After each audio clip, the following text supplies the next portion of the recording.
Aujourd'hui, je vous invite à découvrir avec moi l'histoire de Photoshop. Tout commence à Ann Arbor, une ville du Michigan aux États-Unis. Glenn Knoll, un professeur de l'université du Michigan, est passionné par la photographie, à tel point qu'il possède une chambre noire dans sa cave afin de développer ses photos noir et blanc. Mais Glenn est aussi intrigué par l'émergence d'une toute nouvelle révolution technologique, l'ordinateur personnel. Ces deux passions, il va les transmettre à son fils Thomas. C'est donc en toute logique qu'en 1987, on le retrouve à travailler sur sa thèse portant sur le développement d'images digitales pour son doctorat en computer vision. Afin de s'aider dans la réalisation de cette thèse, Thomas va s'offrir un Apple Macintosh Plus, un ordinateur qui était déjà à l'époque obsolète dû à la sortie en 1987 du Macintosh SE et du Macintosh 2, mais dont la commercialisation se poursuivra comme modèle d'entrée de gamme chez Apple.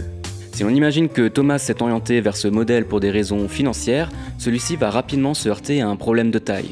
Puisque contrairement aux autres ordinateurs d'entrée de gamme de l'époque, le Macintosh Plus n'était pas capable d'afficher des images en couleur ou même en niveau de gris. Pour remédier à cela et pouvoir poursuivre sa thèse, Thomas va développer un logiciel lui permettant d'afficher des images en niveau de gris.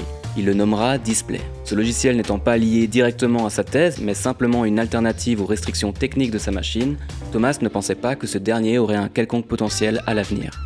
C'était sans compter sur son petit frère John.